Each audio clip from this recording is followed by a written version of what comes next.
Find out how some area restaurants are helping you to make informed choices on what you're eating. And learn about some green projects that are helping to improve water quality in Louisville. Next on Metro Edition.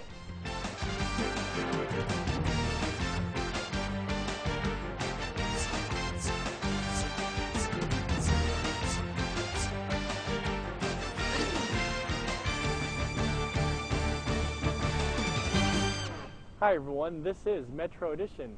I'm Matt Schuster. You may know that eating fried food or a greasy burger is not the best choice in terms of your health. But do you actually know how many fat grams or calories you're consuming when you make a choice at a restaurant?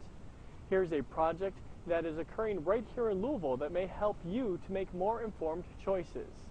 We believe that we can have great food with great flavors that's still healthy, that it doesn't have to be bad for you to taste good.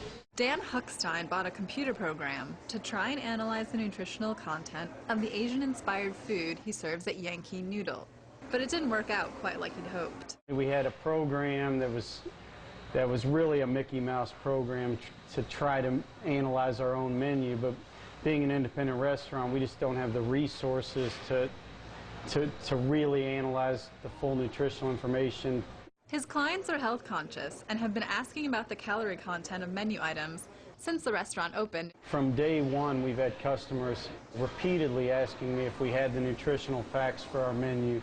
Probably 3 or 4 times a week on average, I would be responding to emails. And now, thanks to a federal grant, restaurants like Yankee Noodle have the chance to learn and post the nutritional content of the food they serve. We come out, we take all the recipes, we analyze them piece by piece to get all the nutritional values, including calories, fat, saturated fat, trans fats. We gather all the information, we run the analysis, we have a contract with a printer locally, and we go ahead and print fresh menus. And the only thing we require on the menus is the calorie counts in a size which is the same as the price. Diabetes, heart disease, stroke.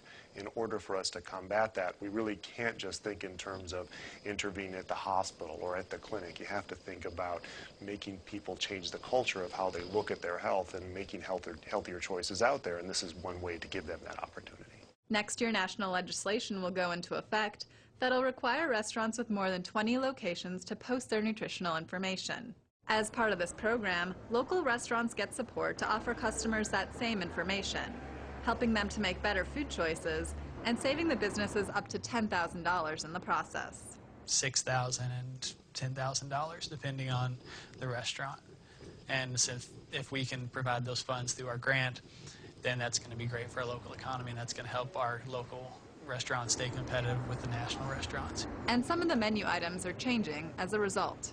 A lot of the restaurants will have something like a fried chicken, and they can actually come in and be like, hey, why don't you take some of this tortilla from over here that you're using on your tacos and make it into a nice little chicken wrap that's grilled, and you can cut off 200 calories and offer some really great menu items. Most of the restaurants have been more than willing to take their advice and add a couple things to the menus, or maybe move a couple things down, and to highlight those healthier items. Already, Huckstein's noticed some changes. Now you might get the same dish, but order with brown rice, order with buckwheat noodles instead of the way you had it before. We've added the Pick 2 menu to our permanent menu, where you can get a smaller portion of selected dishes and then get a cup of soup or a salad or pot stickers or something that's going to overall make it a healthier meal. If customers have sodium or sugar restrictions, that information is also available at the restaurant. You just need to ask for it. It's great for the local economy. It's great for our local restaurants. It's great for our local patrons who go to these restaurants. We're really hoping to get some people into these restaurants who aren't used to going there.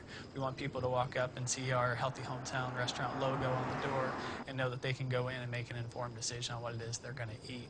Encourage your favorite restaurant to get involved. To learn more about the menu labeling initiative, call Patrick Rich at 574-6690. In order to help reduce stormwater runoff and reduce the demand on our sewer systems during a storm, the Metropolitan Sewer District is working to increase green infrastructure projects right here in our community. Here's a look at a project that was recently completed at the Federal Building downtown.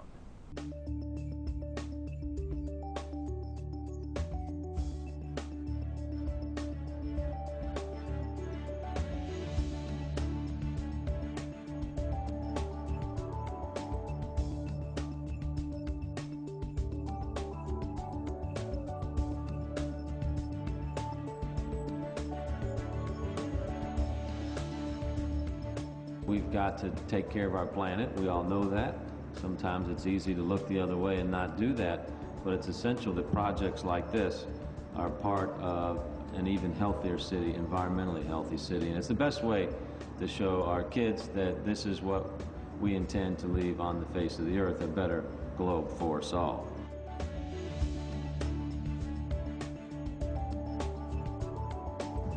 You might be asking yourself, what does MSD have to do with a parking lot or a roof project? And the short answer to that is that this project and these projects that were performed on this site will save ratepayers money. And the reason for that is we're sitting right now in the middle of the combined sewer area. Basically the pipe out in the street that captures sewage from these buildings, what goes down the drain, is the same pipe that carries rainwater. Get enough rain, that pipe fills up, we have overflows. And as many of you know, we are under a consent decree to address those overflows. The plan that we submitted to address those overflows calls for big basins and pipes and treatment facilities, what we call gray infrastructure. So we submitted that plan, it was approved by EPA, and the story could have ended there, but we included flexibility in the plan to allow us to do green. And the reason we did that is that we think there is going to be a savings in doing green infrastructure versus gray infrastructure. By green, I mean using vegetation, using infiltration, green roofs, native plants to absorb and infiltrate that rainwater before it even has a chance to get into our system. I'm also pleased that MSD could assist with making the Mazzoli Building even greener with its parking lot project. About 10% of the consent decree that we're under, the federal consent decree that we're under, is going toward green projects around the community. These are essential as lead projects so the private sector can see what green infrastructure is and how they can incorporate it into their projects.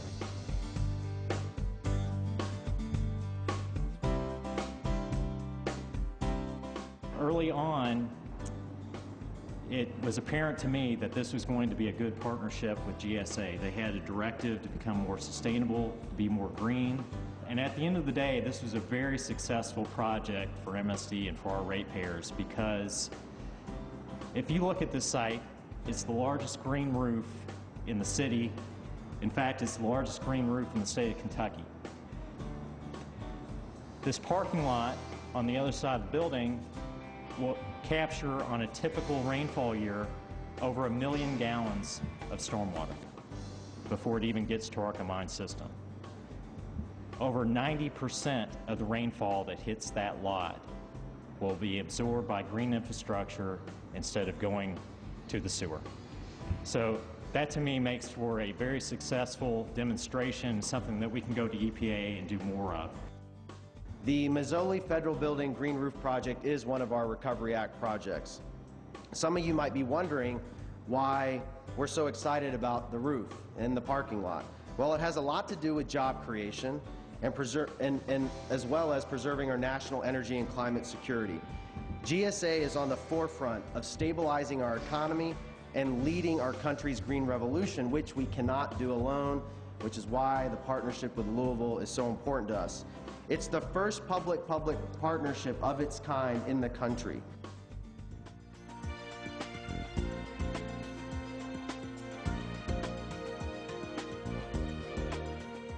Every drop of rainwater that we can keep out of that combined system is either a drop of water that would have to be treated at our Morris Foreman plant or would become overflow that we would have to capture with some sort of gray control, like a basin or high rate treatment. generally very costly types of controls.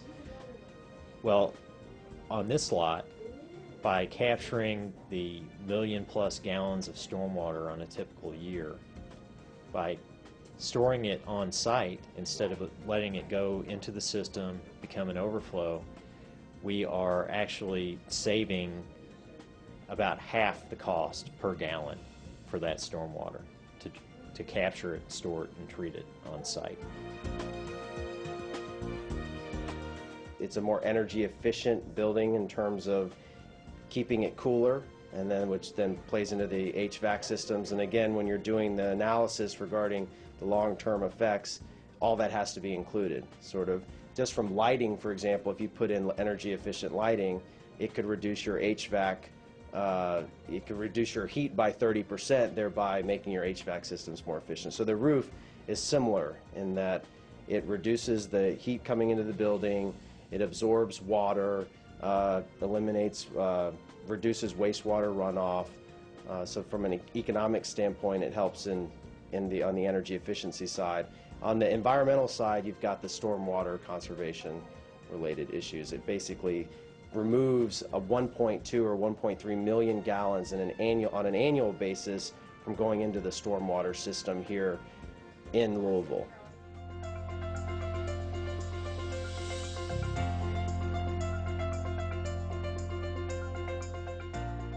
On the private side, we also have an incentives program using those same values that we've determined for different types of green controls, including green roofs, pervious paver systems, bioswales, rain gardens, that type of thing.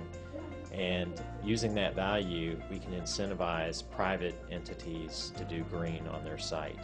And that not only to offset some of their construction costs, but to give a credit on their stormwater drainage fee.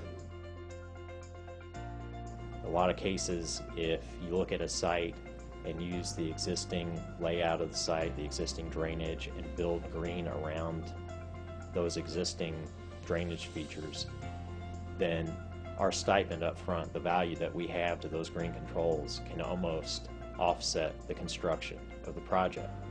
So as a business owner, if you're looking at that and it's not costing you very much up front, and there's this potential of getting a credit moving forward, then to me that would be a very easy decision to say, okay, if I'm going to be doing something on this site anyway, then it makes sense to incorporate green into this project.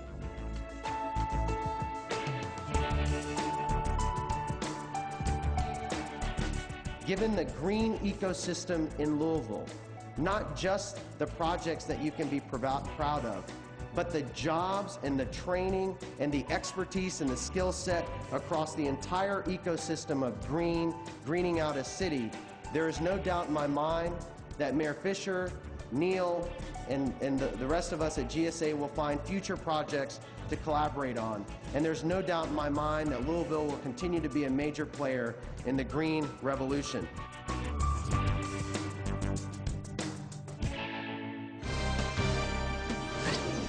That's all for this Metro Edition. Thanks so much for joining us. Remember, stay connected to your city, your life, and your Louisville right here on the national award-winning Metro TV. Until next time, I'm Matt Schuster. Make it a great day.